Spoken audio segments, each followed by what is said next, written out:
Hi hello അങ്കമട്ടിൻ്റെ പുതിയൊരു വീഡിയോയിലേക്ക് എല്ലാവർക്കും സ്വാഗതം. നമ്മൾ ഇന്ന് സംസാരിക്കാൻ പോകുന്നത് ദ ഗ്രേറ്റ് വാൾ എന്ന മൂവിയെ കുറിച്ചിട്ടാണ്. അപ്പോൾ ഈ സിനിമ കണ്ടവർ ഈ വീഡിയോ സ്കിപ്പ് ചെയ്യുക. ഇനിയും കാണണമെന്ന് ആഗ്രഹമുള്ളവർക്ക് നമ്മുടെ ടെലിഗ്രാം ലിങ്ക് നമ്മൾ ഡിസ്ക്രിപ്ഷനിൽ പിൻ ചെയ്തിട്ടുണ്ട്. ഈ സിനിമ കാണാത്തവർക്ക് വേണ്ടിയിട്ട് നമ്മൾ ഈ സിനിമയെ ഒന്ന് പരിചയപ്പെടുത്താൻ വേണ്ടിയിട്ടാണ് ഒരു വീഡിയോ ചെയ്യുന്നത്. അപ്പോൾ ഇതിൽ കാണാത്തവർ ഈ വീഡിയോ ഒന്ന് കാണുക, അതിനുശേഷം സിനിമ കാണുക. ഈ സിനിമ ഒരു ചൈനീസ് മൂവിയാണ്, അതുപോലെ തന്നെ വാർ ബേസ്ഡ് ആയിട്ടുള്ള ഒരു മൂവി കൂടിയാണ്. ആക്ഷൻ സീനുകളും കുറേയധികം യുദ്ധതന്ത്രങ്ങളും എല്ലാം ഉൾപ്പെടുത്തിയിട്ടുള്ള ഒരു സിനിമയാണ്. അപ്പോൾ ഇത് അങ്ങനെയുള്ള ഒരു സിനിമ പ്രതീക്ഷിക്കുന്നവർക്ക് ഈ സിനിമ എന്തായാലും കാണാവുന്നതാണ്. 2016 ഈ സിനിമ പുറത്തിറങ്ങിയത്. ചൈനയിലെ വൻമതിലിനെ ബേസ് ചെയ്തിട്ടാണ് ഈ സിനിമ എടുത്തിരിക്കുന്നത്. അവിടെ ഉണ്ടായിരുന്ന ഒരു മുത്തശ്ശിക്കഥ അല്ലെങ്കിൽ ഒരു ഐതിഹ്യം പോലെ ചൈന വൻമതിൽ സംരക്ഷിച്ചിരുന്ന ഒരു കാര്യത്തെ കുറിച്ചിട്ടാണ് ഈ സിനിമയിൽ പ്രധാനമായിട്ടും പറയുന്നത്.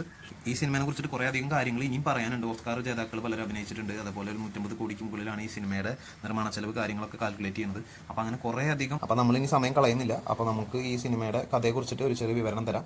അതിനുശേഷം നിങ്ങൾക്ക് താല്പര്യമുണ്ടെങ്കിൽ നമ്മുടെ ടെലിഗ്രാമിൻ്റെ ലിങ്ക് ഡിസ്ക്രിപ്ഷനിൽ തന്നിട്ടുണ്ട്. അപ്പോൾ അതിൽ കയറിയിട്ട് നിങ്ങൾക്ക് ആ സിനിമ ഡൗൺലോഡ് ചെയ്ത് കാണാവുന്നത്. ഈ സിനിമ സ്റ്റാർട്ട് ചെയ്യുന്നത് ഗൺ പൗഡർ അന്വേഷിച്ചിട്ട് നടക്കുന്ന ഒരു കൂട്ടം കൂലിപ്പട്ടാളക്കാരുടെ ഒരു കൂട്ടത്തിനാണ് ആദ്യം കാണിക്കുന്നത്. അവരങ്ങനെ ഗൺ പൗഡർ അന്വേഷിച്ചിട്ട് ചൈനയിലേക്ക് വരികയാണ്. അപ്പോൾ ഈ യാത്രയുടെ ഇടയിൽ അവരൊരു കൊള്ളസംഘം ആക്രമിക്കുകയും അവരുടെ കൂട്ടത്തിലുള്ള ആൾക്കാർ മരിച്ചു പോവുകയും ചെയ്യാണ്. അങ്ങനെ ഇവരതിൽ നിന്ന് രക്ഷപ്പെട്ട് വില്യമും കൂട്ടുകാരനും കൂടിയിട്ട് രക്ഷപ്പെട്ട് വരുന്നത് ഈ ചൈനയുടെ അതിർത്തിയിലെത്തുകയാണ്. അങ്ങനെ അവരവിടെ എത്തി ആയുധം താഴെ വെച്ച് കീഴടങ്ങാണ്. അപ്പോൾ അവരെ അവിടെ തടവിലാക്കുകയാണ് ചെയ്യുന്നത്. അങ്ങനെ അവർ തടവിലായിരിക്കുന്ന സമയത്ത് അവിടെ യുദ്ധം സ്റ്റാർട്ട് ആവുകയാണ്. അപ്പോൾ യുദ്ധം നടക്കുന്നത് അന്യഗ്രഹ ജീവികളും മനുഷ്യരും തമ്മിലാണ് യുദ്ധം നടക്കുന്നത്.